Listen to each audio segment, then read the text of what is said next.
Hello, welcome in. I hope you're ready for more Frankenstein. And thank you, Redwire, for the raid. I hope you enjoyed your horse game. I'm gonna quickly put in the chats. I'm gonna just quickly pin this to Twitch so people know that I'm gonna be behind on reading stuff. And then I gotta mute all the alerts. They'll still pop up on screen, but we just won't hear them. I probably should make sure I sat correctly too. But welcome in. I hope everyone's having a good time, and I hope you're ready for Frankenstein. We're about halfway. No, we are not halfway yet. We're at the end of volume 1, though. And then there is some like end stuff at the end that doesn't really count, so maybe we are halfway. This is a good couple pages that's got a whole bunch of nothing in it. We're just under halfway finished. Starting from volume 2, chapter 1, I will, in case people want to read along for the Twitch heads, I'll try and find a free version because this is public domain. So Frankenstein book online, because I did find one before. Maybe, hopefully, we're going to be caught up for chapters now. The only problem I foresee is if this doesn't have the volume 1, volume 2 separation. Oh, it doesn't. It's gonna get really confusing. Oh no. Because the Penguins Classics is like set up differently, so I'm like starting chapter 1 again. But this is I don't know what chapter we're on. Oh god, oh goodness gracious me. So before we got to volume 2, what chapter were we on? Let me look. We were on chapter 13 before, I think. So I think you guys are on chapter 14? No, you aren't. You aren't. You aren't at all. What chapter are you guys on? What the heck? I'm so confused because I'm looking for like the first word of each chapter to be like, what chapter are you guys supposed to be on? Okay, maybe if I search for original text. Because for some reason it's not. Oh, here we go. Oh, this has no chapter breaks. This is gonna be you have to figure this out yourself. Oh, I don't think I want to send you those versions. This is on the Internet Archive. You know what? You guys procure your own copies. I think is gonna have to be how it is, because otherwise, oh wait, there's a book version like this. Again, there's like no chapter selection though for some reason. Also, it looks terrible. Wait, this has volume 2. Wait, okay. This is not a very good way to read it.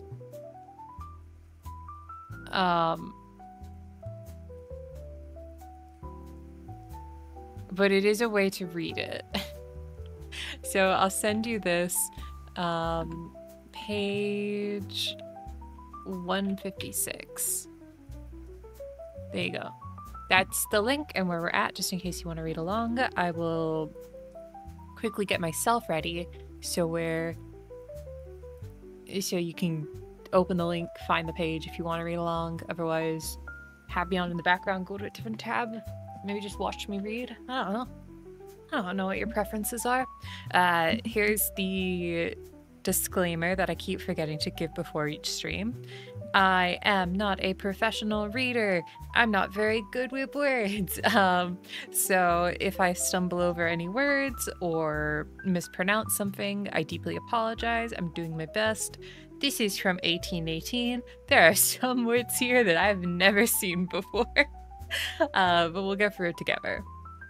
Okay, I've got my drinks. You might hear me open up a water bottle because I didn't have time to go upstairs and refill my glass, so I had to take a water bottle out of the cooler, so if you hear crinkling at some point, apologies for that as well.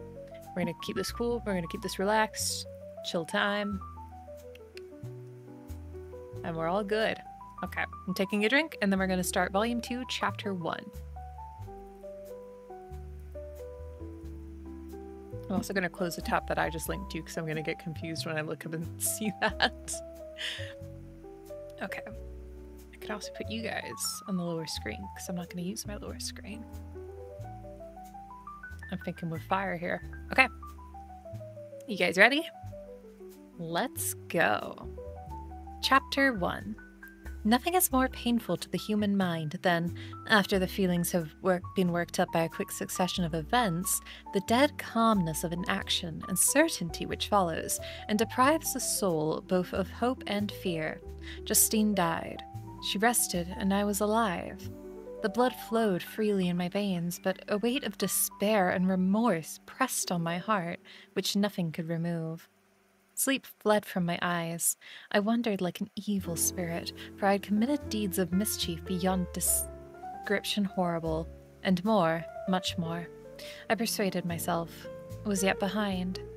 Yet my heart overflowed with kindness and the love of virtue.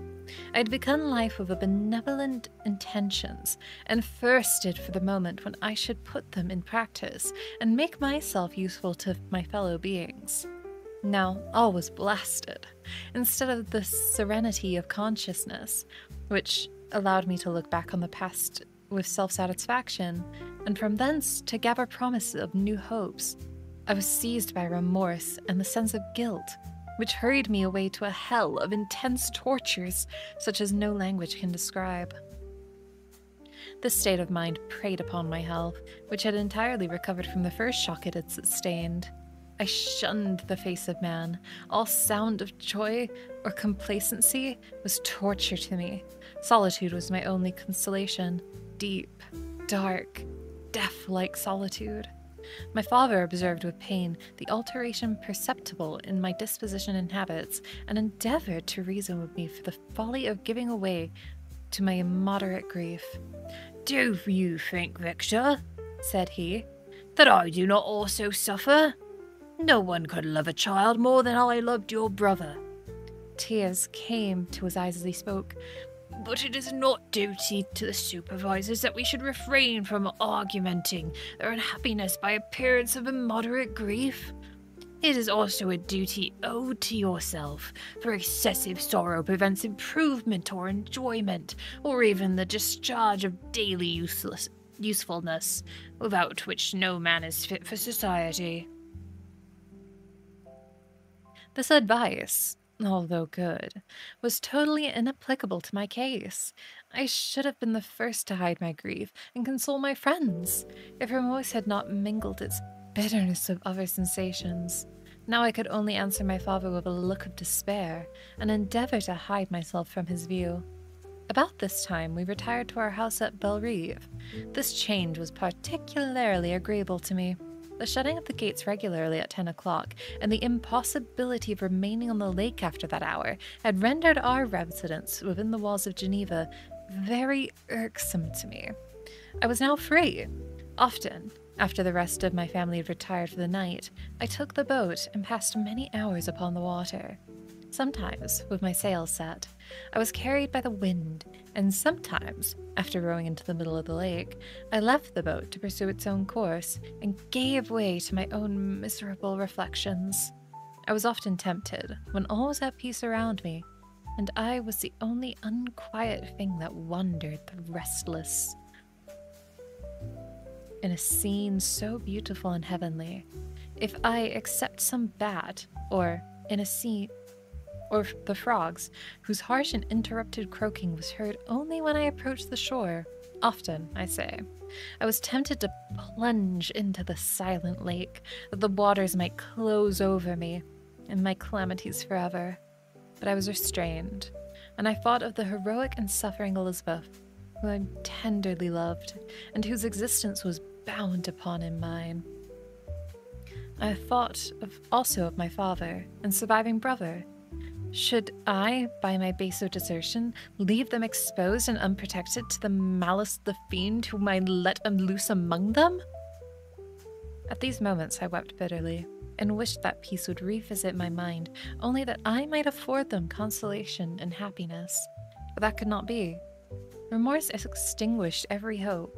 I had been the author of unalterable evils, and I lived in daily fear lest the monster whom I had created should perpetrate some new wickedness. I had an obscure feeling that all was not over, and that he would still commit some sigil crime, which by its enormity should also efface the recollection of the past. There was also the scope for fear, so long as anything I loved remained behind. My abhorrence of this fiend could not be conceived. When I thought of him, I gnashed my teeth, my eyes became inflamed, and I ardently wished to extinguish the life which I had so faultlessly bestowed. When I reflected on his crimes and malice, my hatred and revenge burst all bounds of moderation. I would have made a pilgrimage to the highest peak of the Andes, could I, when there, have precipitated him to their base. I wished to see him again, that I might wreak the utmost extent of anger on his head and avenge the deaths of William and Justine. Our house was on the house of mourning. My father's health was deeply shaken by the horror of the recent events. Elizabeth was sad and desponding. She no longer took delight in her ordinary occupations. All pleasure seemed to her sacrilege towards the dead. Eternal woe and tears she then thought was just tribute she should pay to the innocents so blasted and destroyed. She was no longer the happy creature who, in earlier youth, wandered with me to the banks of the lake and talked with ecstasy of our future prospects. She had become grave and often conversed of the inconsistency of fortune and the instability of human life. "When I reflect, my dear cousin," she said, "on the miserable death of Justine Moritz, I no longer see the world and its works as they appeared before me. Before I looked upon the accounts of vice and injustice that I read in books or heard from others as tales of ancient days or imaginary evils. At least they were remote and more familiar to reason than to the imagination. But now misery has come home, and men appear to me as monsters, thirsting for each other's blood. Yet I am certainly unjust. Everybody believed the poor girl to be guilty, and if she could have committed the crime for which she suffered, assuredly she would have been the most depraved of human creatures. For the sake of a few jewels, to have murdered the son of her benefactor and friend? A child whom she had nursed from birth and appeared to love as if it was her own. I could not consent to the death of any human being, but certainly I should have thought such creature unfit to remain in the society of men. Yet I know she was innocent. I feel she was innocent. You are of the same opinion, and that confirms me. Alas, Victor, when a falsehood can look so like the truth, who can assure themselves of certain happiness? I feel as if I was walking on the edge of a precipice, towards which thousands are crowding and endeavoring to plunge me into their abyss. William and Justine were assassinated, and the murderer escapes. He walks about the world free, and perhaps respected. But even if I were condemned to suffer on the scaffold for the same crimes, I would not change places with such a wretch. I listened to this discourse with extreme agony. I, not indeed, but in effect, was the true murderer. Elizabeth read my anguish and in my countenance, and kindly taking my hand said, "My dearest cousin, you must calm yourself. These events have affected me, God knows how deeply, but I am not so wretched as you are. There is an expression of despair and sometimes of revenge. In your countenance, that makes me tremble. Be calm, my dear Victor. I would sacrifice my life to your peace. We surely shall be happy, quiet in our native country and not mingling with the world? What can disturb our tranquility? She shed tears as she said this, distrusting the very solace that she gave. But at the same time, she smiled, that she might chase away the fiend that lurked in my heart. My father, who saw in the unhappiness that was painted in my face only an exaggeration of the sorrow which I might naturally feel, thought that an amusement suited to my taste would be the best means of restoring me to my wonted serenity. It was from this cause that he had removed to the country, and, induced by the same motive, he now proposed that we should all make an excursion to the valley of Chamonix. I had been there before, but Elizabeth and Ernest never had, and both had expressed an earnest desire to see the scenery of this place, which had been described to them so wonderful and sublime. Accordingly, we departed from Geneva to this tour in the middle of the month of August, nearly 2 months after the death of Justine. Quick drink.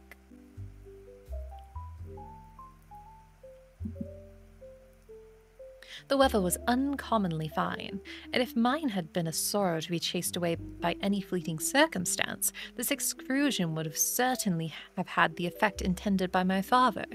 It was as if I was somehow interested in the scene. It sometimes lulled, although it could not extinguish my grief. During the first day we travelled in a carriage. In the morning we had seen the mountains at a distance, towards which we gradually advanced. We perceived that the valley through which we wound, and which was formed by the river Arve, whose course we followed, closed in on us by degrees. And when the sun had set, we beheld immense mountains and precipices overhanging us on every side, and heard the sound of the river raging among the rocks and dashing the waterfall around. The next day we pursued our journey upon mules, and as we ascended still higher, the valley assumed a more magnificent and astonishing character. Ruined castles hanging on precipices of piney mountains, the impetuous Arve, the cottages every here and there peeping forth among the trees, formed a scene of a singular beauty. But it was augmented and rendered sublime by the mighty Alps, whose white and shining pyramids and domes towered above all, as belonging to another earth, the habitants of another race of beings. We passed the bridge of Palliser, where the ravine which the river forms opened before us, and we began to ascend the mountain that overhangs it. Soon after we entered the valley of Chamonix. The valley is more wonderful and sublime, but not so beautiful and picturesque as that of Servox, though through which we had just passed. The high and snowy mountains were immediate boundaries, but we saw no more ruined castles and fertile fields. Immense glaciers approached the road, and we heard the rumbling of thunder of the falling avalanche and marked the smoke from its passage. Mont Blanc, the supreme and magnificent Mont Blanc, raised itself from the surrounding aiguilles, and its tremendous dome overlooked the valley. During this journey, I sometimes joined Elizabeth and entered myself to point out to her the various beauties of the scene. I often suffered my mule to lag behind and indulged in the misery of reflection. At other times I spurred on the animal before my companions, that I might forget them and the world more than all myself. When at a distance, I alighted and threw myself on the grass, weighed down by horror and despair. At 8 in the evening, I arrived at Chamonix. My father and Elizabeth were very much fatigued. Ernest, who accompanied us, was delighted and in high spirits. The only circumstance that distracted from his pleasure was the south wind and the rain it seemed to promise for the next day. We retired early to our apartments, but not to sleep. At least I did not. I remained many hours at the window, watching the pallid lightning that played above Mont Blanc, and listening to the rushing of the Arve, which ran below my window. And that is the end of Volume 2, Chapter 1. And good night, Rianu.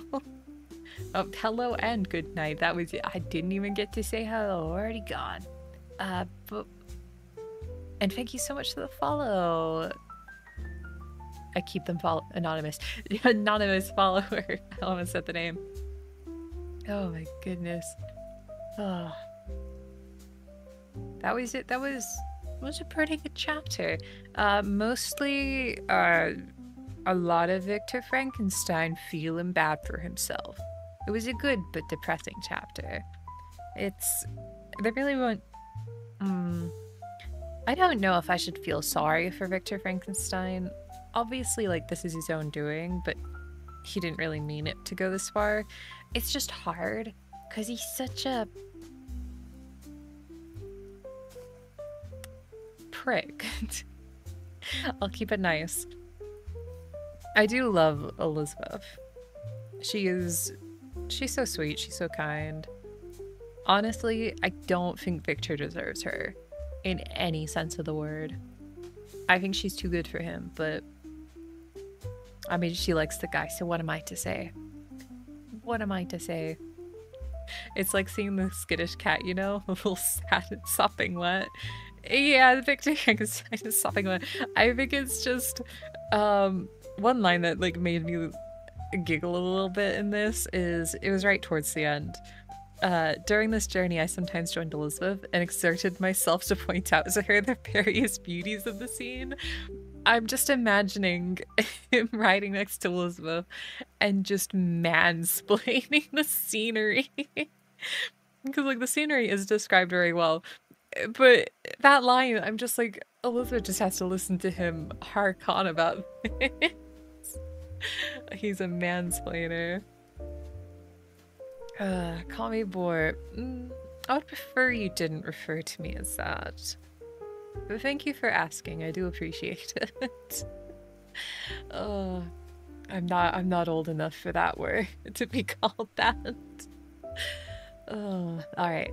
I'm gonna quickly stretch my jaw, take another drink, and then we'll be going into Volume 2, Chapter 2. If anyone is reading along with the link I sent, if you can put the page, that'd be great, but I'm honestly not expecting anyone to be reading along.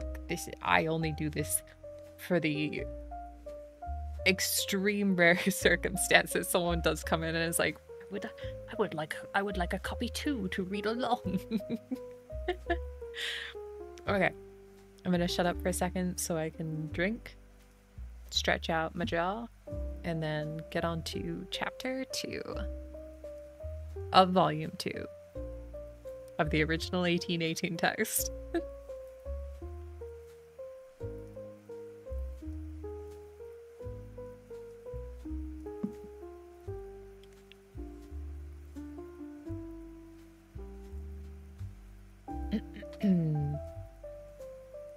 Chapter 2. The next day, contrary to the prognostications of our guides, was fine, although clouded. We visited the source of the aversion and rode about the valley until evening. These sublime and magnificent scenes afforded me the greatest consolation that I was capable of receiving. They clavated me from all littleness of feeling. Although they did not remove my grief, they subdued and tranquilized it. In some degree, also, they diverted my mind from the thoughts over which it had brooded for the last month. I returned in the evening, fatigued, but less unhappy, and conversed with my family with more cheerfulness than had been my custom for some time. My father was pleased, and Elizabeth overjoyed. "My dear cousin," said she, "you see what happens when you diffuse when you're happy. Do not relapse again." The following morning the rain poured down in torrents, and thick mists hid the summits of the mountains. I rode early, but felt unusually melancholy. The rain depressed me. My old feelings recurred, and I was miserable. I knew how disappointed my father would be at the sudden change, and I wished to avoid him until I had recovered myself so far as to be able to conceal those feelings that overpowered me. I knew that they would remain that day at the inn, and as I had ever injured myself to rain, moisture, and cold, I resolved to go alone to the summit of Montanvert. I remembered the effect of that view of the tremendous and ever-moving glacier that had produced upon my mind when I first saw it. It then filled me with a sublime ecstasy that gave wings to the soul and allowed it to soar from obscure world to light and joy. The sight of the awful and majestic in nature had indeed always the effect of solemnizing my mind and causing me to forget the passing cares of life. I determined to go alone, for I was well acquainted with my path, and the presence of another would destroy the solitary grandeur of the scene. The ascent is precipitous, but the path is cut into a continual and short windings, which enable you to surmount the perpendicularity of the mountain. It is a scene terrifically desolate. In 1,000 spots, traces of winter avalanche may be perceived, where trees lie broken and strewed on the ground, some entirely destroyed, others bent, leaning upon the jutting rocks of the mountain, or transversely upon other trees. The path, as you ascend higher, is intersected by ravines of snow, down which stones continuously roll from above.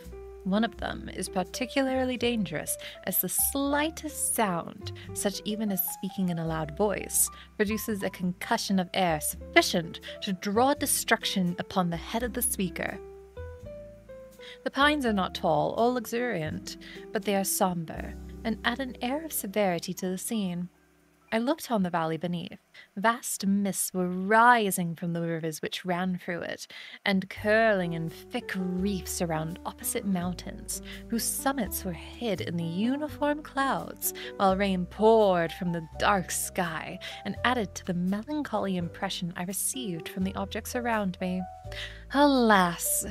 Why does man boast of sensibilities superior to those apparent in the brute? It only renders them more necessary beings. If our impulses were confined to hunger, thirst, and desire, we might nearly be free. But now we are moved by every wind that blows, and a chance word or scene that the word may convey us.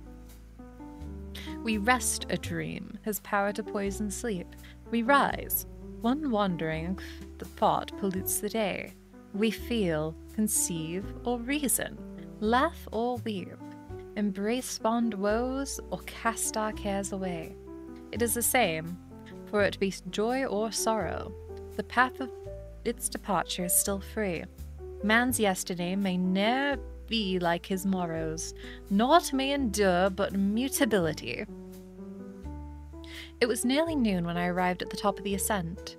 For some time I sat upon the rocks that overlooked the sea of ice. A mist covered both of that and the surrounding mountains. Presently, a breeze dissipated that cloud, and it descended upon the glacier. The surface was very uneven, rising like the waves of a troubled sea, descending low and interspersed by rifts that sink deep. The field of ice is almost in a league in width, but I spent nearly 2 hours in crossing it. The opposite mountain is a bare perpendicular rock.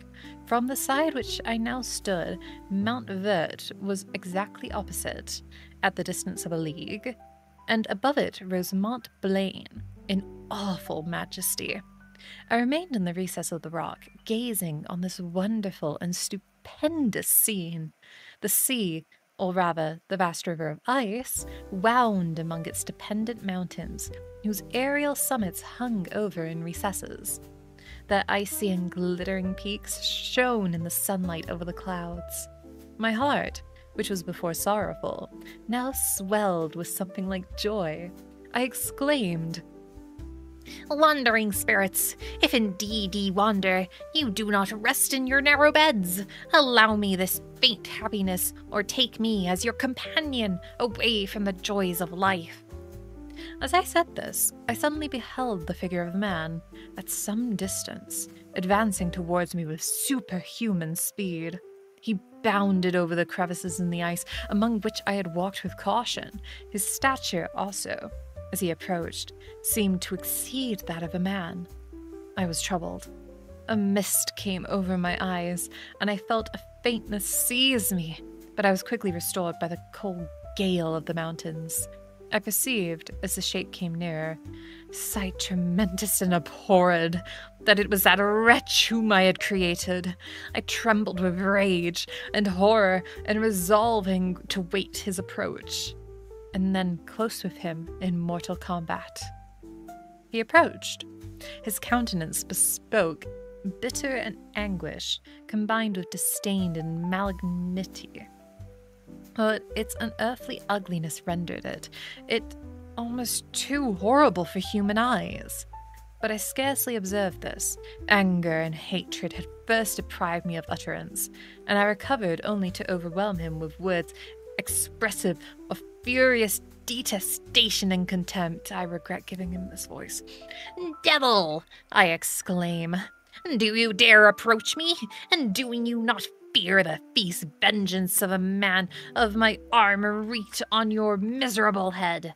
Begone, vile insect, or rather stay, that I may trample you to dust. And oh, that I could, with the extinction of your miserable existence, restore those victims who you have so diabolically murdered."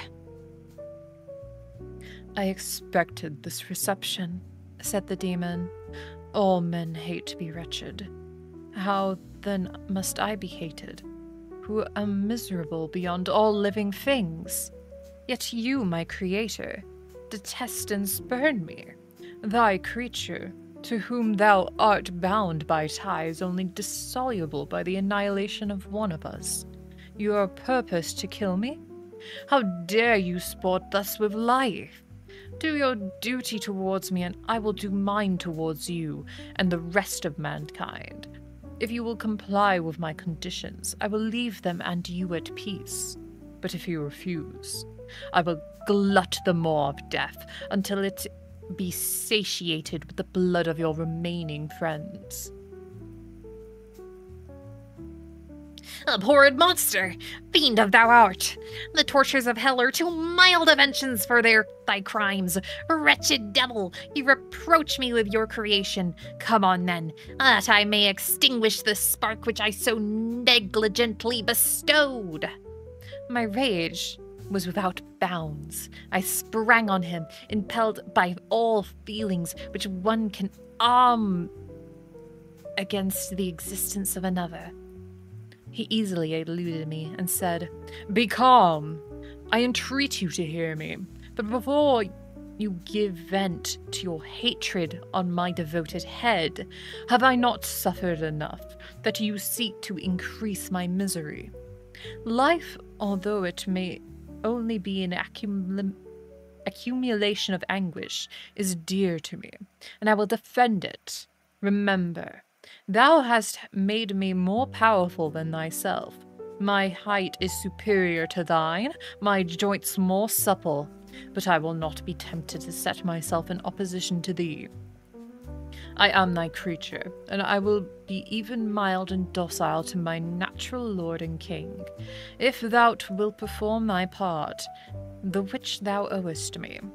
O Frankenstein, you be not equitable to every other, and trample upon me alone, to whom thy justice, and even thy clemency and affection, is most due. Remember that I am thy creature. I ought to be thy Adam, but I am rather the fallen angel, whom thou derivest from joy for no misdeed. Everywhere I see bliss, from which I alone am irrevocably excluded. I was benevolent and good. Misery made me a fiend. Make me happy, and I will again be virtuous." "Begone! I will not hear you. There can be no community between you and me. We are enemies. Begone, or let us try our strength in a fight, in which one will fall." I quickly take a drink.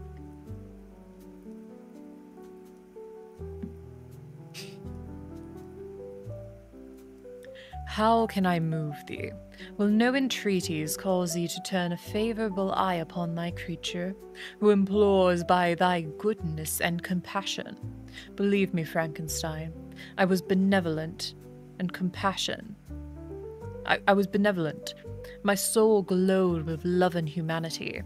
But I am not alone, miserably alone. You, my creator, abhor me. What hope can I gather from your fellow creatures, who owe me nothing? They spurn and hate me. The desert mountains and dreary glaciers are my refuge. I have wandered here many days. The caves of ice, which I only do not fear, are a dwelling to me, and the only one which man does not grudge. These bleak skies I hail, for they are kinder to me than your fellow beings. If the multitude of mankind knew of my existence, they would do as you do, and arm themselves for my destruction. Shall I not hate them who abhor me? I will keep no terms with my enemies. I am miserable, and they shall share my wretchedness. Yet it is in your power to recompense me, and deliver them from an evil which it only remains for you to make so great, that not only you and your family, but thousands of others, shall be swallowed up in the whirlwinds of its rage. Let your compassion be moved, and do not disdain me. Listen to my tale. When you have heard that, abandon or commiserate me, as you shall judge that I deserve. But hear me. The guilty are allowed, by human laws, bloody as they may be, to speak in their own defense before they are condemned. Listen to me, Frankenstein. You accuse me of murder, and yet you would, with a satisfied conscience, destroy your own creature. Oh, praise the eternal justice of man! Yet I ask you not to spare me. Listen to me, and then, if you can, and if you would, destroy the work of your hands. Why do you call to my remembrance circumstances which I should shudder to reflect, that I have been the miserable origin of the offer? Wait.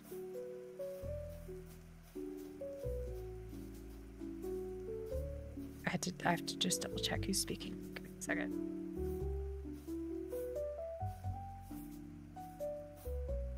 Yeah, okay, this is Frankenstein. Sometimes I'm not explaining myself. Why do you call to my remembrance circumstances which I should shudder to reflect, that I have been the miserable origin and author? Cursed be the day, abhorred devil, in which you first saw light. Cursed, although I curse myself, and be the hands that formed you. You have made me wretched beyond expression. You have left me no power to consider whether I am just to you or not. Begone! Relieve me from the sight of your detested form. Thus I relieve thee, my creator, he said, and placed his hated hands before my eyes, which I flung from me with violence. Thus I take from thee a sight which you abhor. Still, thou canst listen to me, and grant me thy compassion. By the virtues that I once possessed, I demand this from you. Hear my tale. It is long and strange, and the temperature of this place is not fitting for your fine sensations. Come to the butt upon the mountain. The sun is yet high in the heavens, before it descends to hide itself beyond yon snowy precipices and illuminate another world. You have heard my story, and can decide. On you it rests on whether I quit forever the neighborhood of man, and lead a harmless life, or become the scourge of your fellow creatures, and the author of your own speedy ruin. As he said this, he led the way across the ice. I followed. My heart was full, and I did not answer him. As I proceeded, I weighed the various arguments that he had used, and determined to listen to his tale. I was partially urged by curiosity, and compassion confirmed my resolution. I had hitherto supposed him to be the murderer of my brother, and I eagerly sought a confirmation or denial of this opinion. For the first time, also, I felt what the duties of a creator towards his creature were, and that I ought to render him happy before I complained of his wickedness. The motives urged me to comply with his demand. We crossed the ice, therefore, and ascended the opposite rock. The air was cold, and the rain again began to descend. We entered the hut, the fiend of an air of exultation, I with a heavy heart and depressed spirits. but I consented to listen, and seating myself by the fire which my odious companion had lighted, he thus began his tale. End of chapter 2. 1v, 1me. That's what Frankenstein said. He came in there and he said, I'm gonna fight you. A guy who I made so much stronger than me and so much taller than me. Let's fight. And you know what? Good on him. Nice dog. Thanks, Vexy. It's a cat, but I'll take it. I don't know why he's red right now. Sometimes I regret just making some of the Muppet outfits. It's just RGB color swaps. Because occasionally I'll look up on my stream preview and I'm like, why is he red? Ah, now he's fancy. This is how Frankenstein sounds to me. I didn't want to give him too gruff of a voice, Frankenstein, because I gave, or Frankenstein's monster, because I gave Frankenstein's dad the really gruff voice. And also I saw how much he was about to be speaking and I was like, let me just go like an octave lower instead. You know, he matches the vibe now. He's ready for Frankenstein reading. Oh my goodness. The tournament, you can't believe they made Frankenstein a grunting beast in all the movies. The boy went to Juilliard. He really did. I genuinely don't remember anything about this book because it's been like 5 years since I read it. I was not expecting Frankenstein to be so eloquent with his words. Like, he was using big words here. Who taught him that? Do you think, like, while he was making his monster, Frankenstein was, like, reading to him? Because I don't know how he knows all these words. And all these, like... I don't know what the term for it, like, ideals, I guess, is a way to describe them. Again, what he's kind of asking for, and something that gets brought up, and I know from the very few things I do remember about Frankenstein, I know it comes up at the end, the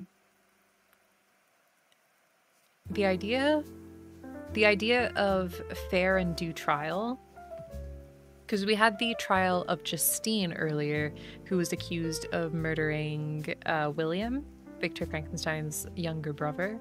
And this is kind of another case of trial and the justice system with Frankenstein's monster, even kind of comparing it to a trial. That even the guilty get to speak. And he's asking to be heard out.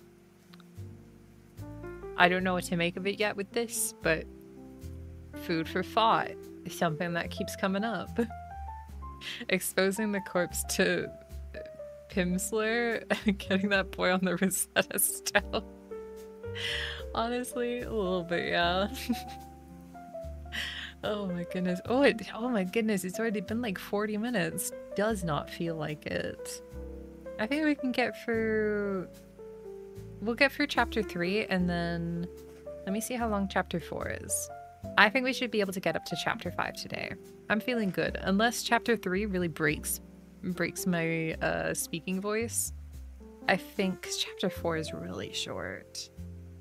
I think we should be able to get through it. That's, we're on page 93. That'll get us to page 106. That is...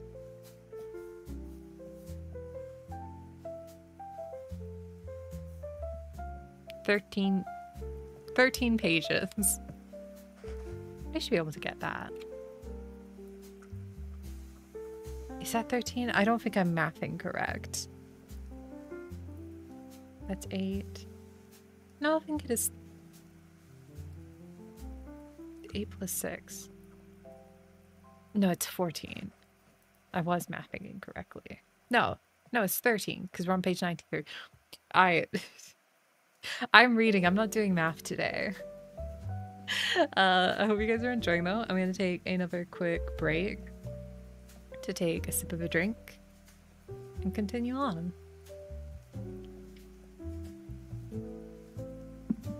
I might whip out the water bottle, so just mind the crinkling that you might hear. It was actually very quiet. I don't know why I thought it would be a lot louder.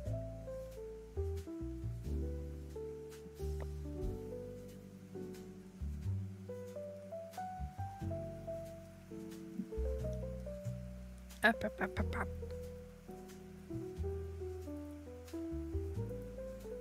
Okay. This is volume 2, chapter 3. Posture check. Slowly lowering my legs to sit like a normal person. I had my legs like hunched up, like feet on the chair, knees up against the desk. I probably should sit proper. Thank you for the posture check file. Okay, now we're getting into volume 2, chapter 3. Oh, so welcome in anyone who's come in late.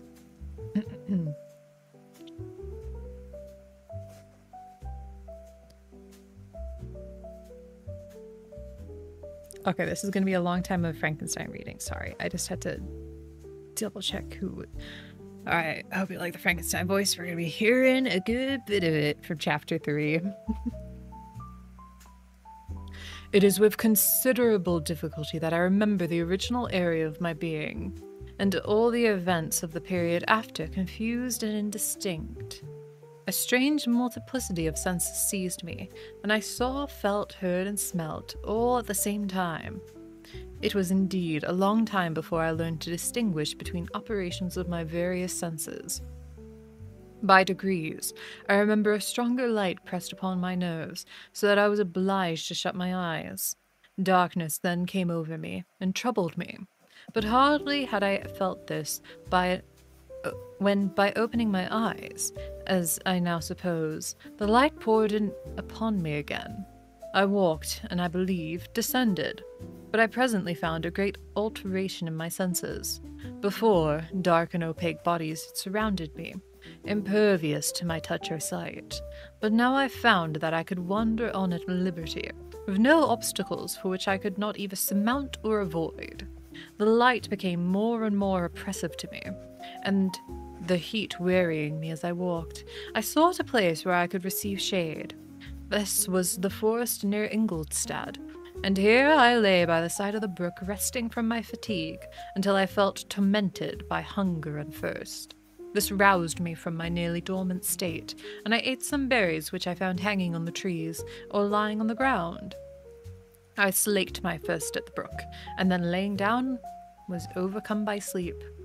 It was dark when I awoke. I felt cold also, and half frightened, as it were instinctively, finding myself so desolate. Before I'd quitted your apartment, on a sensation of cold, I'd covered myself with some clothes, but these were insufficient to secure me from the dews of night. I was a poor, helpless, miserable wretch. I knew and could distinguish nothing. But feeling pain invade me on all sides, I sat down and wept. Soon a gentle light stole over the heavens and gave me a sensation of pleasure. I started up and beheld a radiant form rise from among the trees. I gazed with a kind of wonder. It moved slowly, but enlightened my path. I again went out in search of berries. I was still cold when, under one of the trees, I found a huge cloak, with which I covered myself, and sat down upon the ground. No distinct ideas occupied my minds, and all was confused. I felt light, and hunger, and thirst, and darkness. Innumerable sounds rung in my ears, and on all sides various scents saluted me. The only objects that I could distinguish was the bright moon, and I fixed my eyes on that with pleasure. Several changes of day and night passed, and the orb of the night had greatly lessened when I began to distinguish my sensations from each other. I gradually saw plainly the clear stream that supplied me with drink, and the trees that shaded me with their foliage. I was delighted when I first discovered a pleasant sound which often saluted my cars. My ears think that's a spelling error, proceeded from the throats of the little winged animals who would often intercept the light from my eyes. I began also to observe with greater accuracy the forms that surround me, and to perceive the boundaries of radiant roof of light which canopied me. Sometimes I tried to imitate the pleasant songs of the birds, but was unable.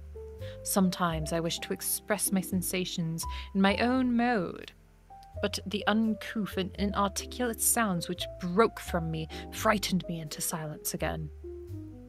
The moon had disappeared from the night, and again with a lessened form shrewd itself while I still remained in my forest.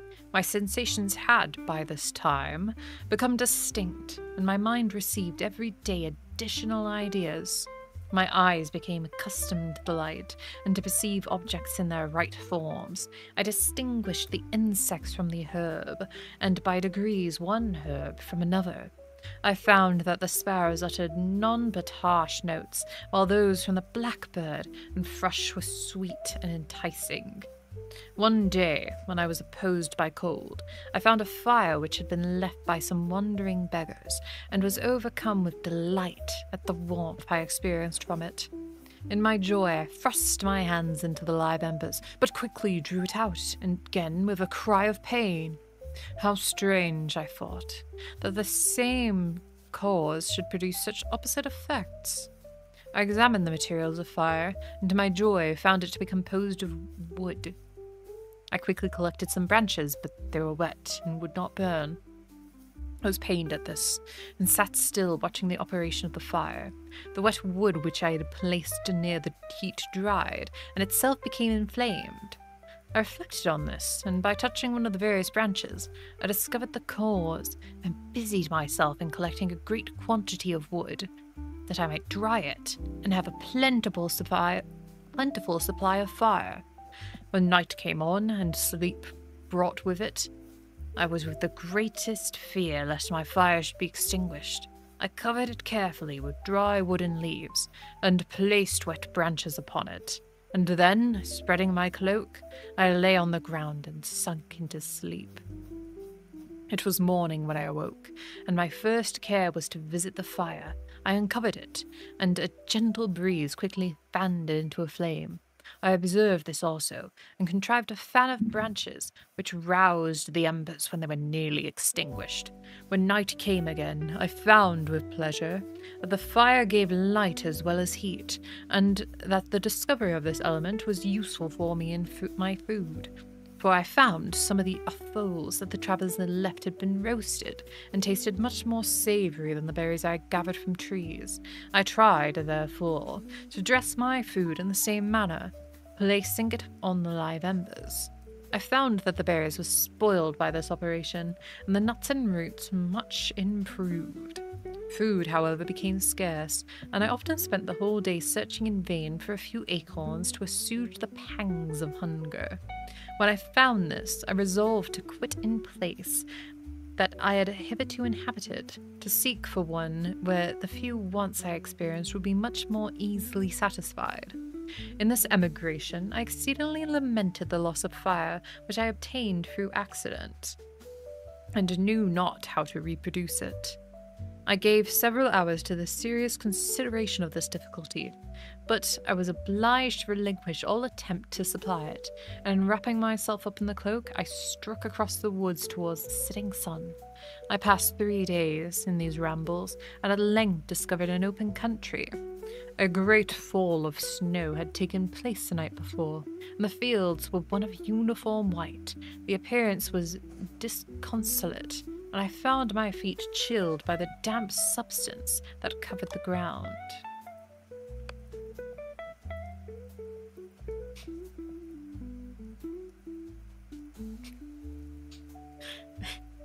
I took a water break and just saw the message in chat. Get into that when I'm done.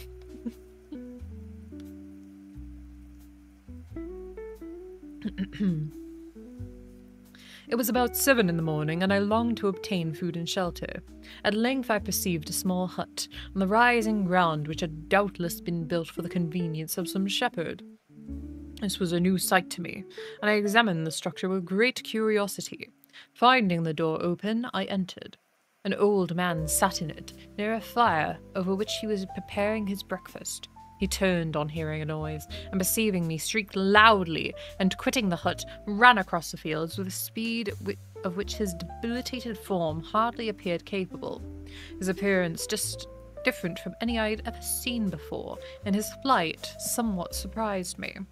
But I was enchanted by the appearance of the hut. Here the snow and rain could not penetrate, the ground was dry, and it presented to me then as exquisite and divine a retreat as pandemonium appeared to the demons of hell after their sufferings in the lake of fire.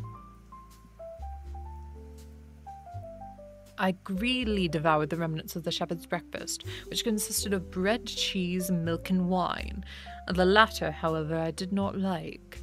Then, overcome by fatigue, I laid down amongst some straw and fell asleep. It was noon when I awoke, and allured by the warmth of the sun, which shone brightly on the white ground, I determined to recommence my travels, and depositing the remains of the peasant's breakfast in a wallet I found, I proceeded across the fields for several hours, until at sunset I arrived at the village. How miraculous did this appear! The huts and nearer cottages and stately houses engaged my admiration by turns. The vegetables in the garden, the milk and cheese that I saw placed at the windows of some cottages, allured my appetite. One of the best of these I entered, but I had hardly placed my foot within the door before the children shrieked, and one of the women fainted.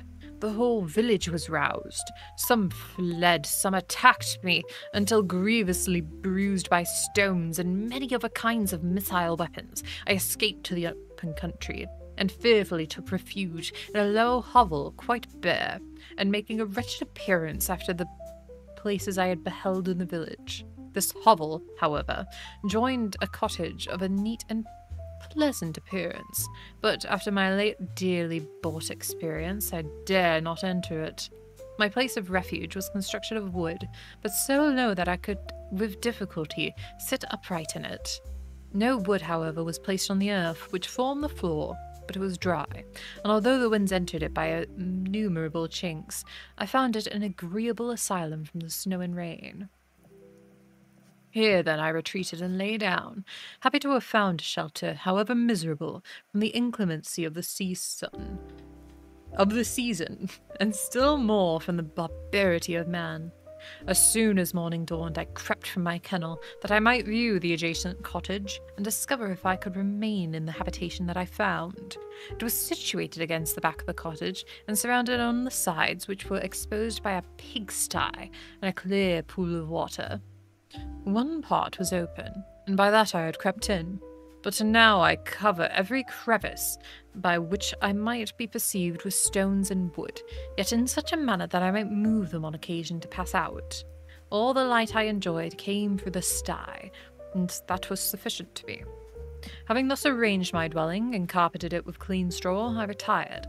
For I saw the figure of a man at a distance, and I remembered too well my treatment from the night before, to trust myself in his power. I had first, however, provided my sustenance for the day by a loaf of coarse bread, which I purloined, and a cup from which I could drink, but more conveniently than from my hand, of the pure water which flowed from my retreat. The floor was a little raised, so it kept perfectly dry, and by its vicinity to the chimney of the cottage it was tolerably warm.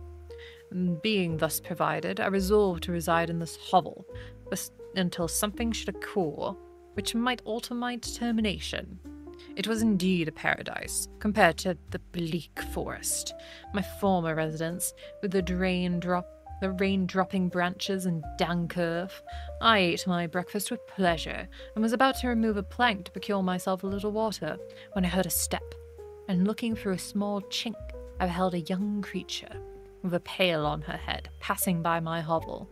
The girl was young and of a gentle demeanour, unlike what I have since found cottages and farmhouse servants to be. Yet she was meanly dressed, a coarse blue petticoat and a linen jacket being her only garb. Her fair hair was plaited but not adorned. She looked patient, yet sad. I lost sight of her, and in a quarter of an hour she returned, bearing the pail, which was now partially filled with milk. As she walked along, seemingly incommoded by the burden, a young man met her, whose countenance expressed a deep despondence. Uttering a few sounds of an air of melancholy, he took the pail from her head and bore it to the cottage himself. She followed, and they disappeared. Presently I saw the young man again, but with some tools in his hand, cross the field behind the cottage, and the girl was also busied, sometimes in the house, sometimes in the yard. Taking out my drink really quick, thank you for the hydrates.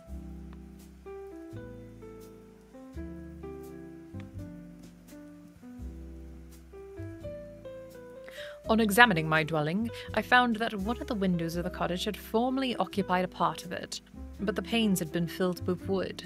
In one of these small and almost imperceptible chink through which the eye could just penetrate. Through this crevice a small room was visible, whitewashed and clean, but very bare of furniture. In one corner near a small fire sat an old man, leaning his head on his hands in a disconsolate attitude. The young girl was occupied in arranging the cottage, but presently she took something out of a drawer, which employed her hands, and she sat down beside the old man, who, taking up an instrument, began to play, and to produce sounds sweeter than the voice of the thrush of the nightingale. It was a lovely sight, even to me, poor wretch, who had never beheld aught beautiful before. The silver hair and benevolent countenance of the aged cottager won my reverence, while the gentle manners of the girl enticed my love. He played a sweet mournful air, which I perceived drew tears from the eyes of his amiable companion, of which the old man took no notice until she sobbed audibly. He then pronounced a few sounds, and the fair creature, leaving her work, knelt at his feet. He raised her and smiled with such kindness and affection that I felt sensations of a peculiar and overpowering nature.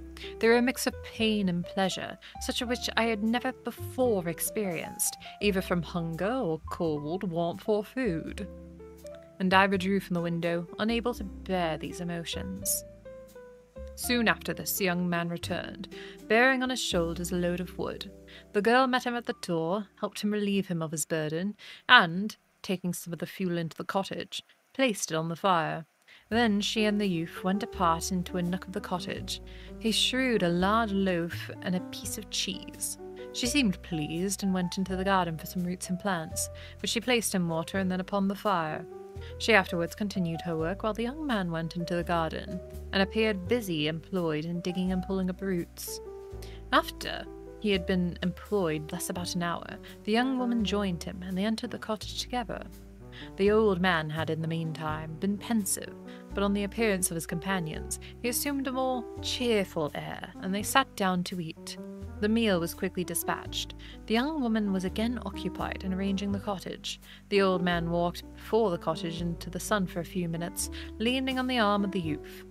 Nothing could exceed in beauty the contrast between these two excellent creatures. One was old, with silver hairs and a countenance becoming with benevolence and love.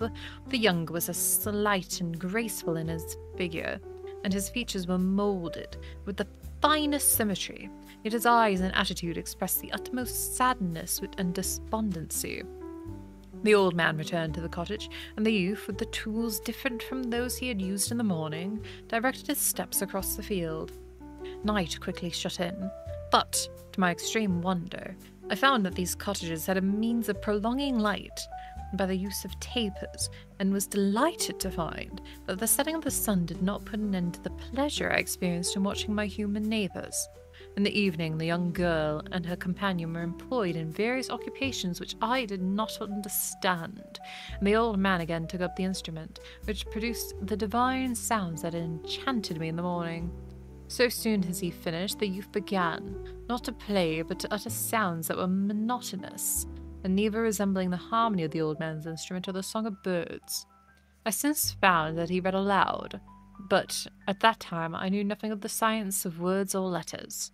The family, after having been thus occupied for a short time, extinguished their lights and retired, as I conjectured, to rest. Chapter end. that was, as Determinant put it in chat earlier, my hideous freak son describing his Minecraft survival mode playthrough to me. Which unfortunately isn't wrong. And hello to Waifu in the YouTube chat. Welcome in. Oh, why aren't you?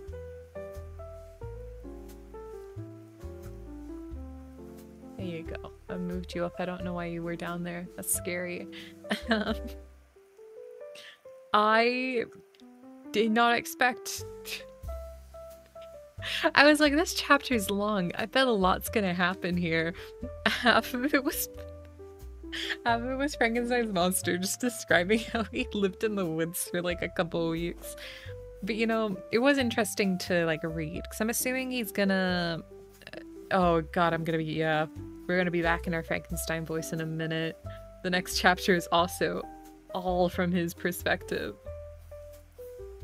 Oh my god, the chapter after that is all from his perspective too, I think. Oh my goodness, it is. We're gonna have 3 chapters, maybe 4 chapters. I think I just only read half of the book when I was in university. I wrote an essay on this book. I guess I just wrote an essay on the first part of the book. And just guessed the latter half because I don't remember this. So I don't think I read it. Okay, I might give up on the low voice because the low voice is causing me issues. I think I'll just read it in the Robert Walton's voice just to ease myself of the burden of we're on page 100 of like 50 pages of this. Obviously we're not going to finish all 50 pages today, but oh boy. Volume 2 is just Frankenstein's journey, but I suppose like he is gonna have a lot going on for him considering he's speaking so eloquently. Someone had to teach him. And I maybe we'll find out who today. Maybe we'll find out who next week. I'm gonna take another drink and then we're gonna get into volume 2, chapter 4. Ew.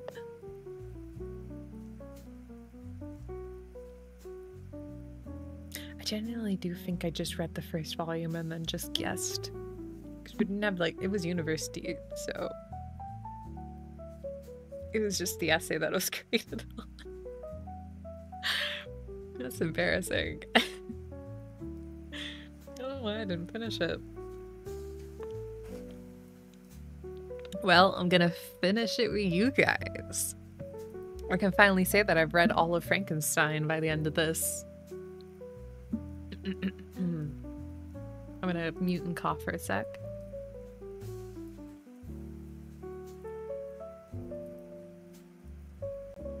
Okay. Volume 2, Chapter 4. As I lay on my straw, but I could not sleep. I thought of the occurrences of the day. What the chief struck me was the gentle manners of these people, and I longed to join them, but I dared not. I remembered too well the treatment I had suffered the night before from the barbarous villagers, and resolved, whatever the course of conduct I might hereafter think the right to pursue, that for the present I would remain quietly in my hovel, watching and endeavouring to discover the motives in which influenced these actions. The cottagers arose the next morning before the sun. The young woman arranged the cottage and prepared the food, and the youth departed after the first meal. This day was passed in the same routine as that which preceded it. The young man was constantly employed out of doors, and the girl in various laborious occupations within. The old man, whom I soon perceived to be blind, employed his leisure hours on his instrument, or in contemplation. Nothing could exceed the love and respect which the younger cottagers exhibited towards their venerable companion. They performed towards him little office of affection and duty with gentleness, and he rewarded them by his benevolent smiles. They were not entirely happy. The young man and his companion often went apart and appeared to weep.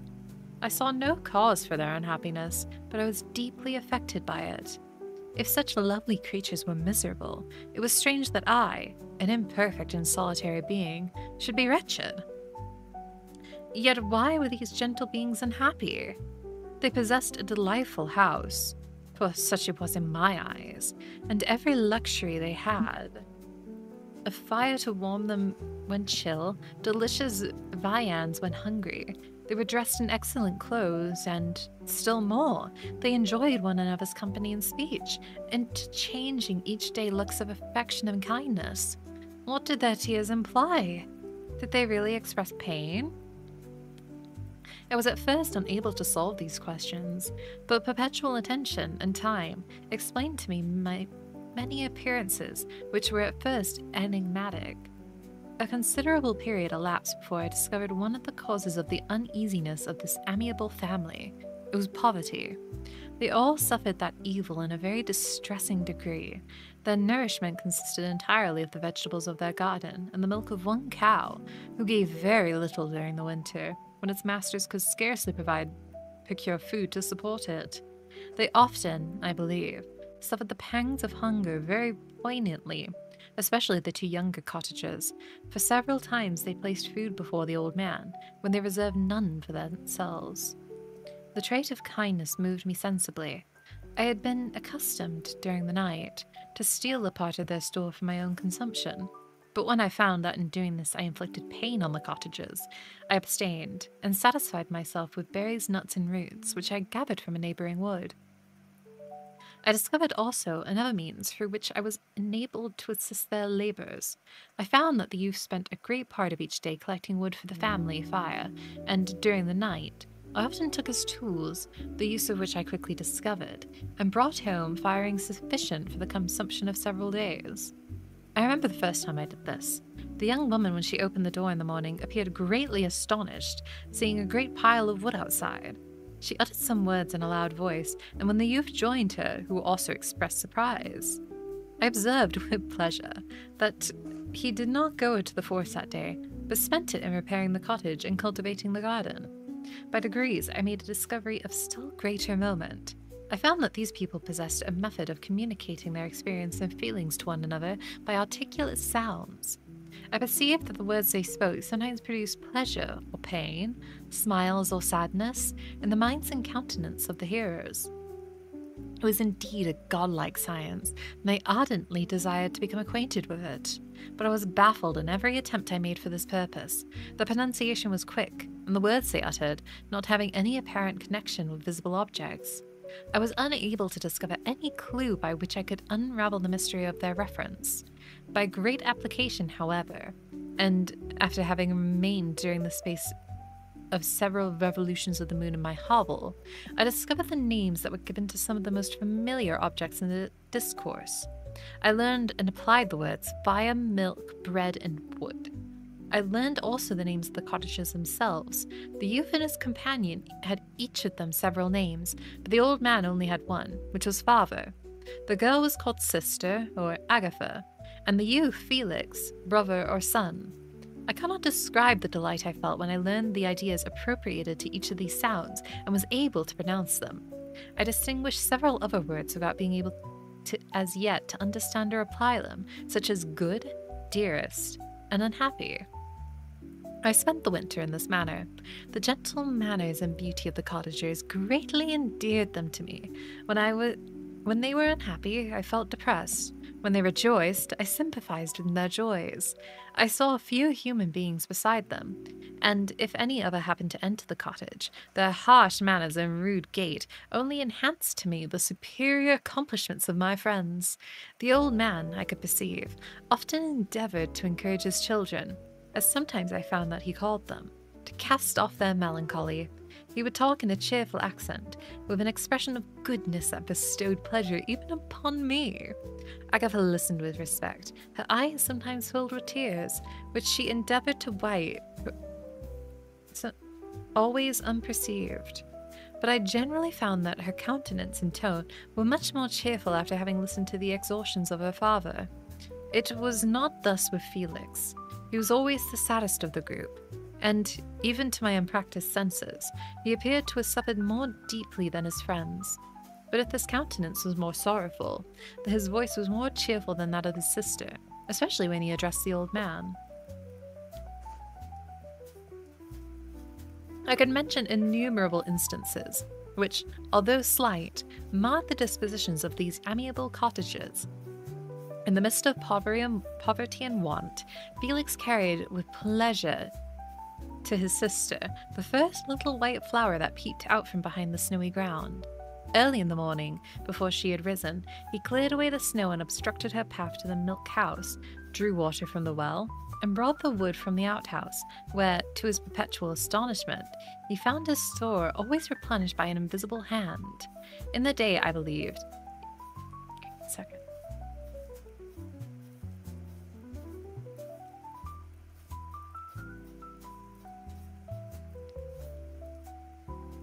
Sorry. I'm trying to stop the buzzing in case you can hear that.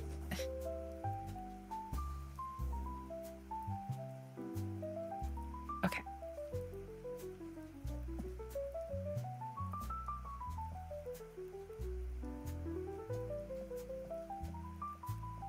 In the day, I believe, he worked sometimes for a neighboring farmer.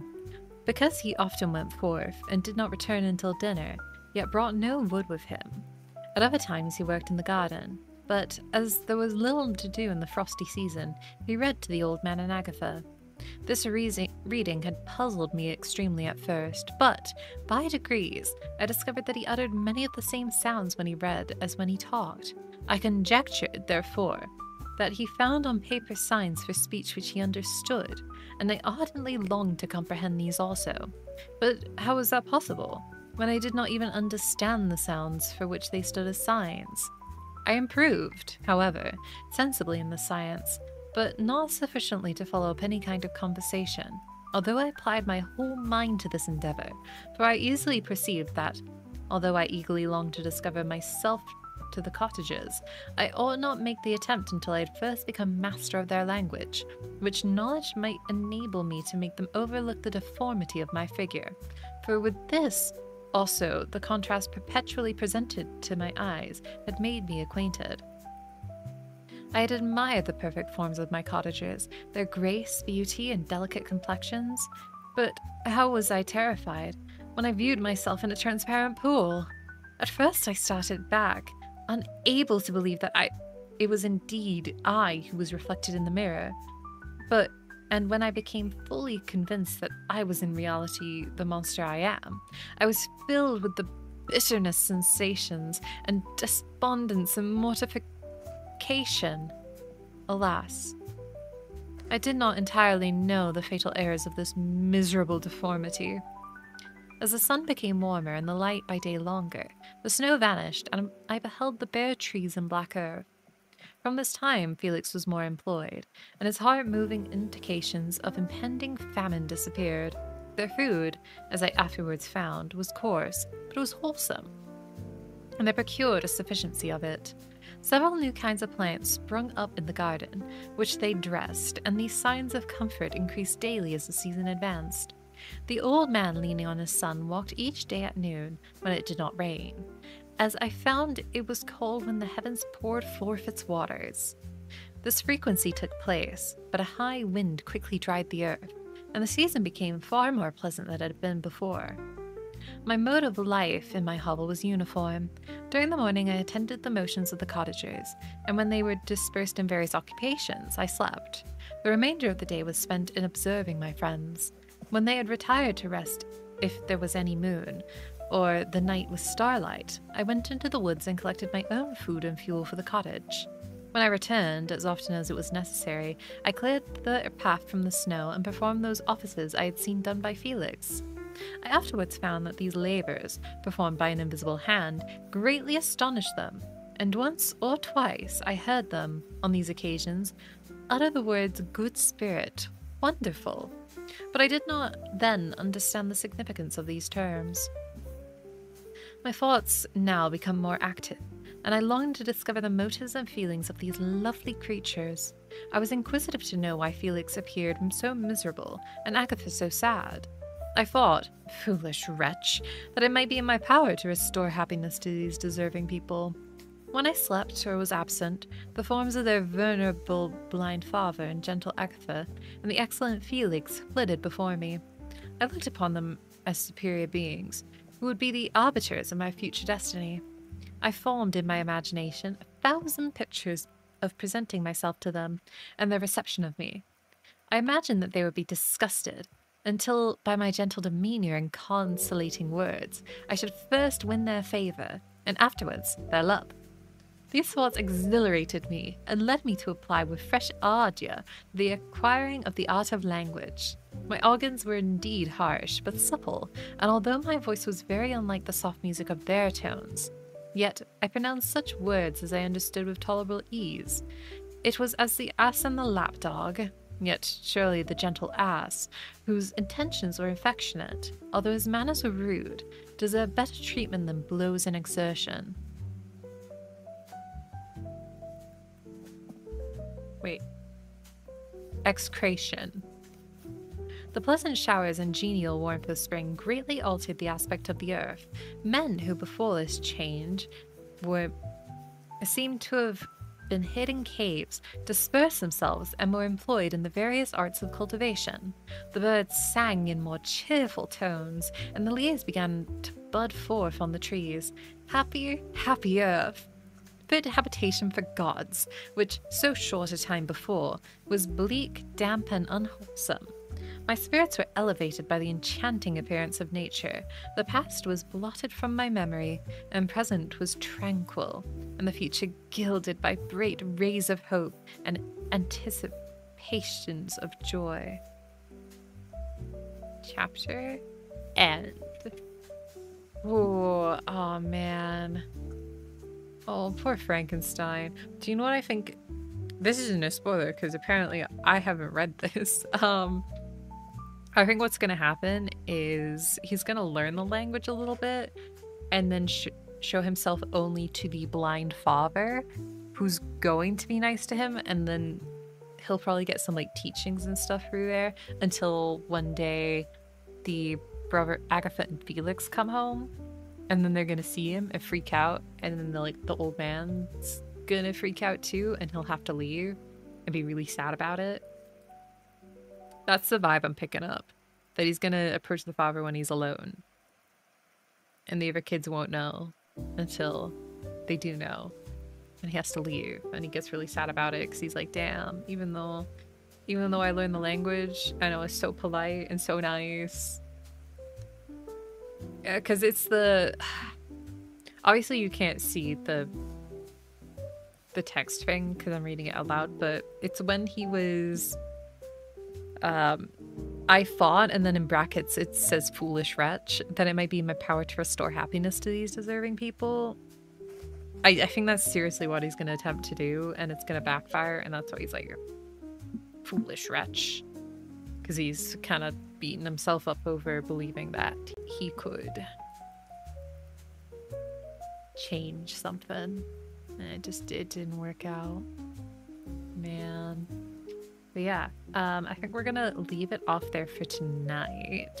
It's been about just under an hour and a half, which is usually how long we go, and I don't think I have it in me for one more chapter. It's not terribly long, but I'm starting to stumble over my words a little bit more. And I think that's a sign for me to stop when I get to the chapter where I'm like constantly tripping over words. I'm like, oh, yep. That means my brain's not reading properly out loud anymore. Ooh, determinate, you're wondering if some jerks are going to come debt collecting the poor farmers? Ooh, maybe. And then Frankenstein has to be cool and beat up the debt collectors. That's possible. I don't think he's gonna get like a big moment to do that. I mean, I don't think he's gonna get a moment to do that because I think it would make him a bit too heroic for how he's supposed to be right now. But I can also see it. Because if he did kill Victor's brother, then he needs to have learned violence somewhere. unless that was his first act of violence. This is all assuming that he did it, which I don't fully know yet. This is kind of nature versus nurture right now, because I don't know, I really like it that he is an absolutely horrific looking beast, but he's got a really kind and gentle soul, which if literally anyone gave him a chance, he would stop. And it's very like neat that even though he has been through all these hardships and has been discriminated against at every turn, like at the start of this story to Frankenstein, he's like, hey, if you make me happy, I'll leave you alone. I won't do anything. I just want to be happy too. So he's still got that kind of gentle-ish nature. He's just been pushed to a point, and I'm sure once he realizes, like in his backstory flashbacks, that Victor was like his dad and like the meaning of family, I think it's gonna hit him like extra hard, seeing that, like, you know, these kids having the relationship with their dad and he didn't. This book is just daddy issues in it. It's mommy issues, daddy issues. Everyone's got an issue. This was so nice. I'm glad. Awkward otaku that you enjoyed it. I enjoy doing these streams. Because I don't have to think of entertaining. These are just very chill because I'm reading from a script. I don't have to make funny jokes. or do anything spectacular. I don't have to play games. I don't have to tell funny jokes. I can just sit here reading from a book. And it's very chill for me. Seeing someone have a better dad does hurt. Yeah. Man. I'm excited to read more. Let me just double check next week. Next week we should be good for Wednesday again. I don't think I have any plans that would stop us. I have no collabs planned next week. Everything should be Gucci good to go. Okay, so we'll pick back up next Wednesday. Same time, 7:30 p.m. But for the rest of the week, Saturday and Sunday morning at 9:30 a.m. PST, we're going to be playing more Devil May Cry 3. I think we're almost at the end, so it might be Devil May Cry 3 on Saturday, Devil May Cry 4 on Sunday. I'm not quite sure, though. We just did, like, the big boss rush room, and that feels very endgame to me. It feels like we're really endgame, but I guess it depends on how long endgame takes me. We'll see. But next... Oh, and on Sunday night, we've got Crisis Core. That's probably going to be Crisis Core finale with Multi and Tisha. Sunday night at 6 p.m. PST. Next week, will probably be... Wait, no, I have stream on Friday, don't I? Sorry, what did they say I was doing on Friday? I'm remembering. Oh, Friday, we've got the finale of Digimon World. We're gonna finish up Digimon World at 6:30 p.m. PST on Friday. So we do have a stream before Saturday DMC and Crisis Core. That's gonna be... Oh man. I'm gonna have to figure out what to play after Digimon World. That's scary. That's scary. I have to pick a game after that. I have to find another Digimon game. I was thinking either the card game.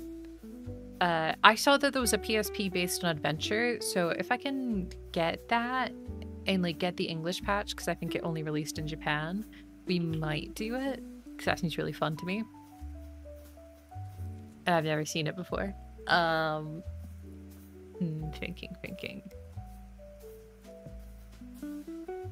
Or we could do Survive. Then you'll have 2 streams a week where I'm reading, because Survive is a visual novel. I mean, it does have the battle aspect, so it won't be a super chill time, because we'll have interspersed battles between everything. But I think for that, I'd probably...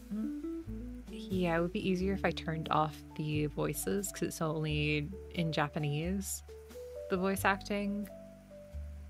And then we'll just read it together. I don't know if people want more reading, though. I don't know. We'll see. I'll probably do polls after we finish Digimon World. I'll do a poll to see what we want for that. Just because I'm I'm so ambivalent. I'm like, man, 2 cakes. Both of them are really good. 2 delicious cakes. I don't know which one to eat. But I think we're gonna go right into Sleepy tonight. Sleepy's still doing their birthday subathon. Right now they're drawing chatters. So let's go give them a raid. It should also be a chill time over there. They're just doing some art, having a good time. But yeah, I hope you all had fun. I'll see you whenever I see you next, either next Wednesday or whatever streams you want to pop in for. That's all I have to say. Hope you do good. Hope you feel good. And I hope, oh no, we're raiding out. I can't say anything else. Bye.